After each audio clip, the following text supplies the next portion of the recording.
सेवा भारती, ओ सेवा भारती।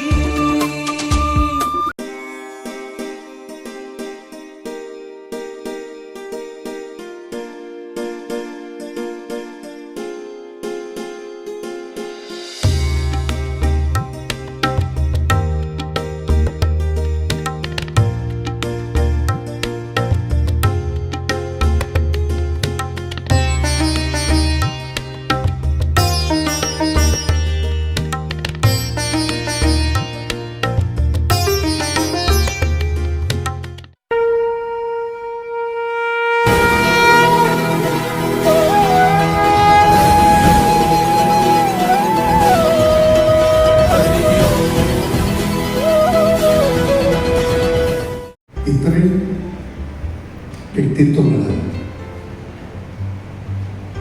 നിറഞ്ഞ ഒരു സദസ്സ്, വേദിയിലെ ശ്രേഷ്ഠരായ വ്യക്തിത്വങ്ങൾ, ഇവരോടൊപ്പം കുറച്ച് സമയം ചെലവഴിക്കാനും ഈ സമ്മേളനം ഉദ്ഘാടനം ചെയ്യാൻ എത്തുകയും ചെയ്തത് എൻ്റെ ഭാഗ്യമായിട്ടാണ് ഞാൻ കരുതുന്നത്.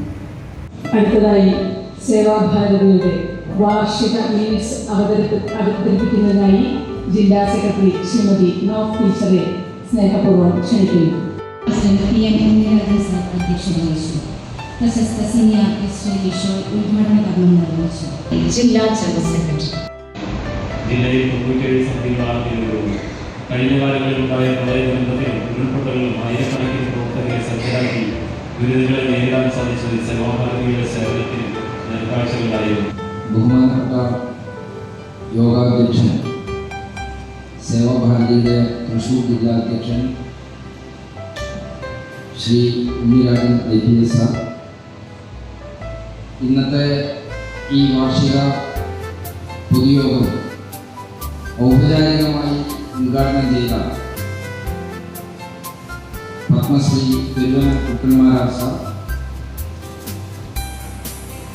മാനീയ വിഭാഗ് സംഘചാലകി ഒപ്പഴൻ, വേദിയെ സമ്പുഷ്ടമാക്കിക്കൊണ്ടിരിക്കുന്ന സേവാഭാരതിയുടെ 2 രക്ഷാധികാരിമാരായ മേജർ ജനറൽ വിവേകാനന്ദൻ സാർ, അതേപോലെ തന്നെ ശ്രീനിവാസേട്ടൻ, സദസ്സിൽ സന്നിഹിതരായിരിക്കുന്ന മാനനീയ വിഭാഗ് സഹസംഘചാലക് അച്യുതൻ മാസ്റ്റർ ഉൾപ്പെടെ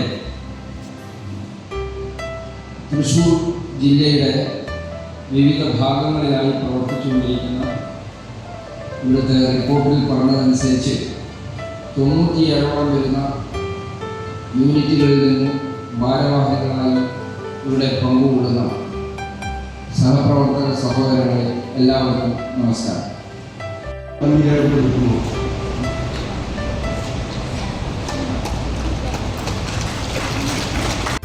പിന്നെ സാമ്പത്തിക ബുദ്ധിമുട്ട്, അതിൽ പ്രധാനമന്ത്രി രോഗിയുടെ ഏകമാണ്. ഇത്തരം കാര്യങ്ങൾ നമ്മൾ വർഷങ്ങളായിട്ട്, അതായത് നമ്മൾ ഓരോ സമ്പർക്കത്തിലും നമ്മൾ നിരന്തരമായിട്ട് അനുഭവിക്കുന്നു. സംസ്ഥാന ഘടകത്തിൻ്റെ നിർദ്ദേശപ്രകാരം ജില്ലാ സമിതിയുടെ പ്രയത്നമുണ്ട്. രാജ്യത്തെ സേവാഭാരതി പ്രായോഗിക തലത്തിലെത്തിച്ച കിഷോരി വികാസ് പദ്ധതിയാണ് മെഡിക്കൂടം. 11 മുതൽ 21 വരെ പ്രായക്കാരായ കൗമാരക്കാരായ പെൺകുട്ടികളുടെ ഭൗതികവും അധ്യാത്മികമായ വികാസം ലക്ഷ്യം വെച്ച് വിഭാവനം ചെയ്തിട്ടുള്ള ദീർഘകാല പദ്ധതിയാണ് കിഷോരി വികാസ്. 2004 മുതൽ കൊടുങ്ങല്ലൂർ സേവാഭാരതിയുടെ നേതൃത്വത്തിൽ കൊടുങ്ങല്ലൂർ ശ്രീകൃഷ്ണ ക്ഷേത്രത്തിലെ മീനഭരണി മഹോത്സവത്തോടനുബന്ധിച്ച് എത്തിച്ചേരുന്ന ഭക്തജനങ്ങൾക്ക് അന്നദാനം നടത്തി വരുന്നുണ്ട്. സംവിധാനം ശ്രദ്ധിക്കുന്നതിന് വേണ്ടിയിട്ടും അവിടെ ആശുപത്രിയിൽ എത്തുന്ന രോഗികൾക്ക് ആവശ്യമായ സഹായങ്ങൾ ചെയ്തു നൽകുന്നതിന് വേണ്ടിയിട്ടും ഒരു മുഴുവൻ സമയ പ്രവർത്തകരെ സേവാഭാരതി അവിടെ നിയമിച്ചിട്ടുണ്ട്. ഇതൊക്കെ അവിടെ നടന്നു വരുന്നുണ്ടെങ്കിലും അവിടേക്ക് കൂടുതലും ആവശ്യത്തിന് വേണ്ടി വിളിക്കുന്നത് ഒരു ദിവസത്തെ താമസത്തിന്റെ സൗകര്യത്തിന് വേണ്ടിയിട്ടാണ്. പൂരനഗരി സേവാഭാരതി തൃശ്ശൂർ പൂരവുമായി ബന്ധപ്പെട്ട് കഴിഞ്ഞ 23 വർഷങ്ങളായി തുടർച്ചയായി സേവാഭാരതി സേവന പ്രവർത്തനം നടത്തിവരുന്നു. പൂരനഗരിയിൽ ഒഴുകിയെത്തുന്ന ജനലക്ഷങ്ങൾ മേടച്ചൂടിൽ നിന്നും ദാഹം അകറ്റുന്നതിന് വേണ്ടിയാണ് 2002 ഈ പ്രവർത്തനം നമ്മൾ ആരംഭിച്ചത്. നിരന്തരായ സഹോദരി സഹോദരന്മാർക്ക് എൻ്റെ വിനീതമായ നമസ്കാരം. സംഘകുടുംബത്തിൻ്റെ കീഴ്വഴക്കം അനുസരിച്ച് എന്നെ ഏൽപ്പിച്ച ഒരു കാര്യക്രമത്തിൻ്റെ നിർവഹണത്തിന് വേണ്ടിയിട്ടാണ് ഞാനിവിടെ നിൽക്കുന്നത്.